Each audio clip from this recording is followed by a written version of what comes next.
dalawang suko. Dalawang pack. Papatikin ko kay Ron Ron kung gusto. Pero pag si Ron Ron yung magagamit na naman ng coffee meat na ng kakamot. Ang inaano rin kasi ni Ron Ron, 3-in-1. Tapos yung 3-in-1 sa lahat. Sabi ko na siyang magputi yung nagkawin. Sabi ko na po nga. Sabi ko, ang tagmay mo na. Sabi nga. Para natin daw siyang na yung parang mature na rin kami. Pero si Miguel, hindi mo mapagkapi. Miguel na, hindi pang magkapi. Kaya, kapilitan niya din ang dagang ko yung allowance na yun.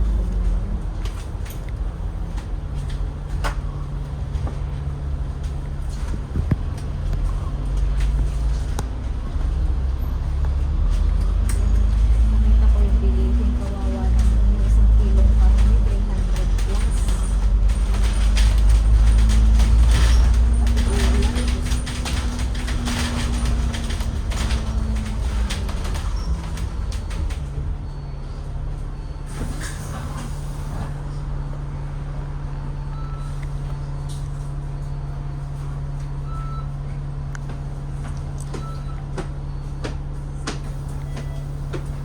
loves.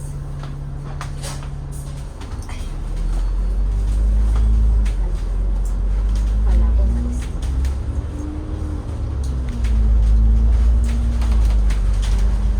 Ano yung sinasabi mo kanina kung ituhan mo pati may ating babae tinitira ng mga nila business.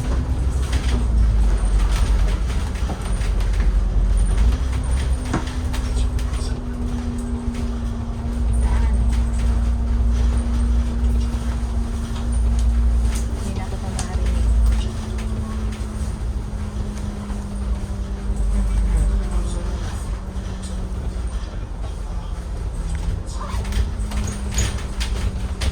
Favorite outfit ng Adidas dito sa Tokyo. Ayun ko lang pinakita. Nakapishil na dito minsan. Taga dito ako dati pero hindi ko inaan. Wala na siya.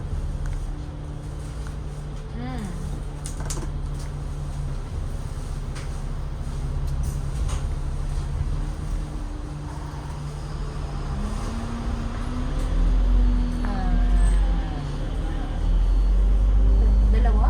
Dahil sa boarding house? Ayun, dalawa. Yung isa nag-tour dito sa Hong Kong kasi yung jowa niya nandito.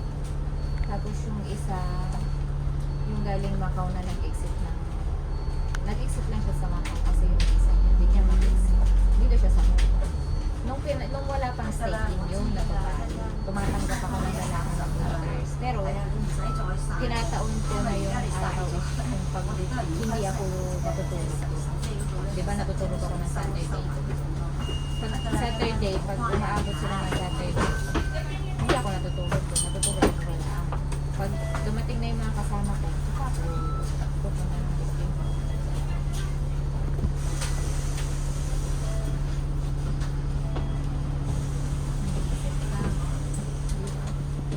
Alam ko rin naman yung sarili ko, babe. Hindi ako ganun, B. Mas gugustuhin kong sabi nga nung hindi umalis sila. Last nagbayad ako ng ano ba yun? Tumira ako sa ibang boarding house.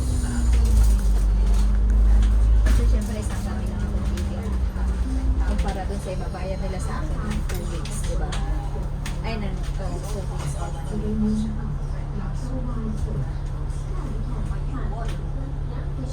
Narinig mo ko? Hindi.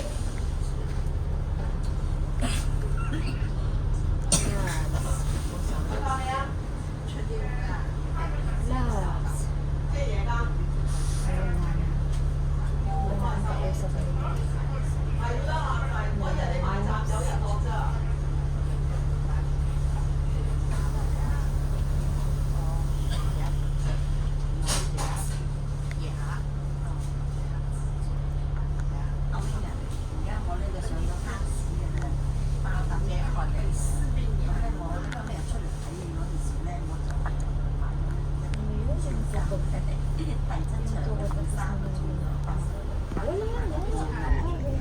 全无线还有 Wala pa naging lalaki dito.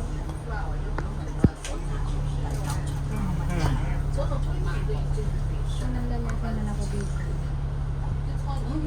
Sana hanggang ngayon. Ang lalaki dito magsilbi lang iisang babae.